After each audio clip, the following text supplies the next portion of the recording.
Hi, you're listening to The Human Resource. My name is Pandy, and I have a question for all of you. Where are you at the greatest risk in your company? If you had if you were sitting down with me right now, and I said, well, where do you think your greatest liability is? What is your greatest liability for getting into trouble? What would you say?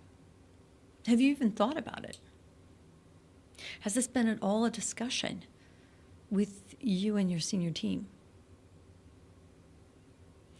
I work with so many companies and all over the country, and I'm talking to, so many different disciplines and backgrounds. And if I had to answer it for you, my guess would be that you're at greatest risk for getting into trouble because your supervisors aren't properly trained. Now think about that. Just stop and think about it for a moment. When you promote someone from just doing the job to a management or a team lead or some sort of a supervisory role where they are overseeing the performance or production or the activities of other people, how much training are you providing? And what is the training that you're providing?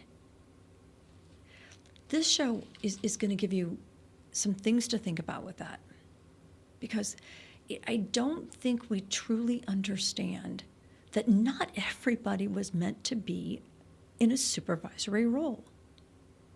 Now, I love, me and my promoting all my books and stuff, but one of my favorite books, which we talked about in an earlier show, is First Break All the Rules. Marcus Buckingham. I love his approach in this book. And the basic core premise that I took away from this, which I have held on to for over 20 years, is, look, just because somebody is really good at what they do doesn't mean you can take them out of that role and they're going to thrive and succeed managing people. Some of us just don't have it. And there's nothing wrong. There's nothing evil about it. It's just that when we start taking individuals and promoting them, we should be promoting them for all the right reasons. I was with a client on Wednesday, and I said, hey, how are we doing on that brand manager position? And she said, we just can't find anybody. I said, well, that's really odd. I mean, you're right here in Cincinnati with all these different marketing and brand. And she goes, yeah, but what I need is a people person. And what she meant by that was not a social director. She needs somebody who can manage 20-some people, not somebody who specializes in brand identity or in brand recognition or brand promotion. She needs somebody who can help those that are really good at that be even better and keep them employed there. She needs a real supervisor or manager. And so I want you to think about some of this. A very, not famous saying, but a very common saying about management and supervisors is, when we improve the performance of our supervisors, we improve the performance of the entire team. And another way of looking at this is, generally the knowledge and actions of a supervisor are the knowledge and actions of the company. How many times, those of you who've been listening to this show, how many times have you heard me say, those are the boots on the ground? 90% of your HR decisions are made by those individuals who are actually, as I call it, in the trenches. They're the ones face to face with your employees, your staff, your team, the core of your company. They're not up in the conference room or in the corporate offices all the time. They're doing the work.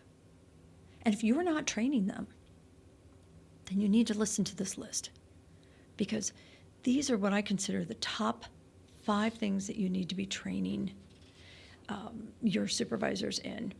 Oh, and I'm going to add a sixth. I'm going to add a sixth in here somewhere. But start with this. Make sure that they understand proper documentation and record retention. And what do I mean by that? Proper documentation could include when do we start filling out FMLA paperwork? When do we need to start short-term disability paperwork?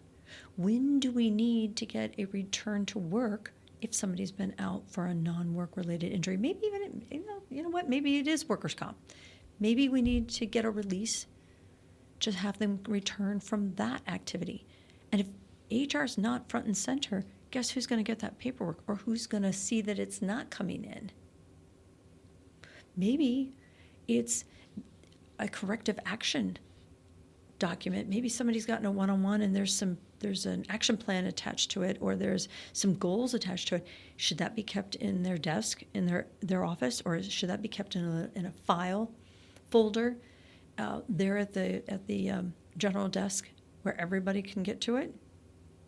Your supervisors need to be trained on the proper handling of information, starting with your documentations and the records that they're going to possibly need to make bigger decisions with.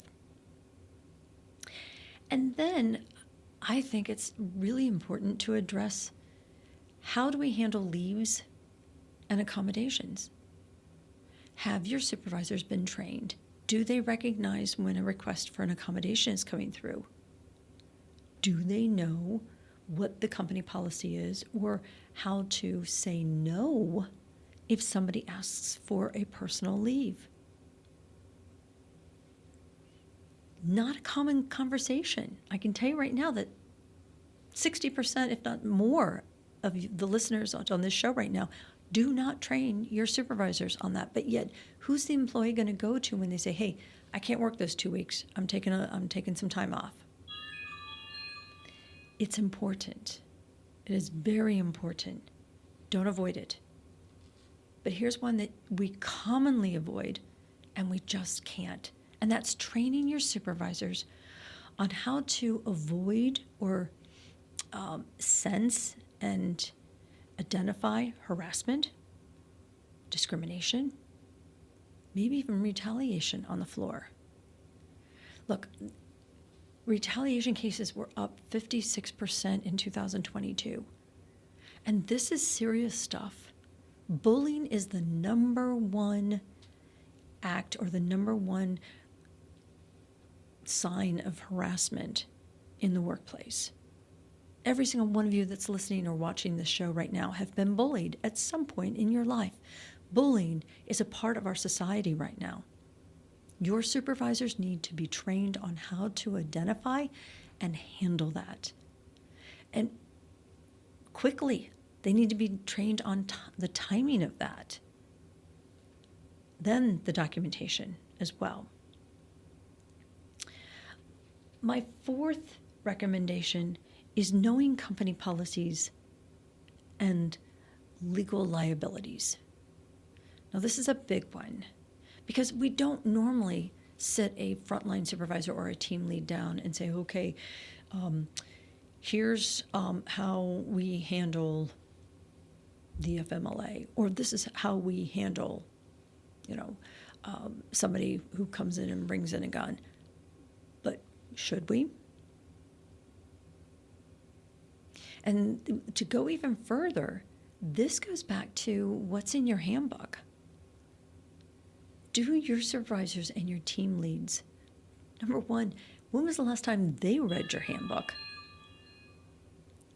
And when was the last time they promoted or reinforced those policies in their team meetings? Sometimes it's even within the one-on-ones where it's important for a supervisor to say, well, let's go back to the work rules. Remember, we don't permit this. We don't permit that. Or we don't agree with this, or we don't agree with that. That's not our culture. This is our culture. If your supervisors can't even tell you where a copy of the handbook is, you're at a huge risk, because they don't even know how to find the handbook. if they don't have a copy of their own, or if they don't know how to access it on your intranet, or they don't know where it is in the HR office, you've got a major issue. Then I'd say interviewing and hiring practices is extremely important. How many people have you just taken over to a team lead or a supervisor and say, hey, can you give them a tour of the building? Can you show them around, let them know what the day-to-day looks like? And you've never properly trained them on what they can or cannot say. And I know people always say, well, I know how to interview. I'm not going to ask them how many children they have. I'm not going to ask them what religion they have. Oh, okay. Well, that's a good start. But did you also tell them that they aren't permitted to ask if they've ever had a work-related injury? Have you also told them that they're not permitted to ask them where they go on the weekends and where they party, or if they are using medical marijuana? I mean, there are so many different traps within the interviewing process. And you have to understand, again, state laws are very different when it comes to interviewing. Some states now require that you have a pay range and there be pay transparency in that conversation. And if your supervisors aren't going to use the same pay range as your recruiter, or if your supervisors and team leads aren't going to use the same job title as the recruiter, you've got major problems. Maybe they're not even going to use the same commission base. They're not going to speak the same language on what the job description looks like. So it goes beyond just asking some crazy questions or questions that aren't relevant to the day-to-day. You got to know if those individuals that you're putting in as representatives of the company are truly prepared to be representatives of the company. Now, those are 5. But here's your number 6. And I'm throwing this in. It's not even a part of this program, but I'm going to add it in because I think it's probably even more important. You need to work with your supervisors and team leads on how to control their emotion and how they communicate. And a lot of this goes back to emotional intelligence. If I could give any new HR person a recommendation, I would say, let me talk to your CEO and stress with them how important acknowledging and knowing the level of emotional intelligence your team, your management team, and your supervisors have. Because trust me, even if you don't know that from the results of an assessment, you're going to know that when they decide to yell and scream at one of your employees on the floor, or when they decide to retaliate because an employee asked for something they don't want to give them, or they don't want to acknowledge, or they think is stupid.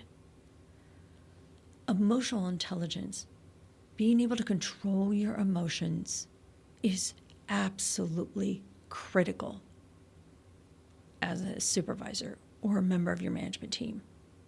And the sooner you can identify that, the easier it will be for you to either coach that individual in developing those skills or just acknowledging right up front, this is not management material. And guess what? Most people won't be afraid of that. In fact, I think most people would prefer not having the responsibilities or taking the risk of making mistakes as a supervisor or a member of management. Because let me remind you again too, and you need to remind your team, in many cases, an employee can sue the supervisor or that management member as well as the company. So think about this for a minute. In many cases, and we talked about pregnancy here a couple of shows ago, there are federal laws and there are state laws protecting pregnancy.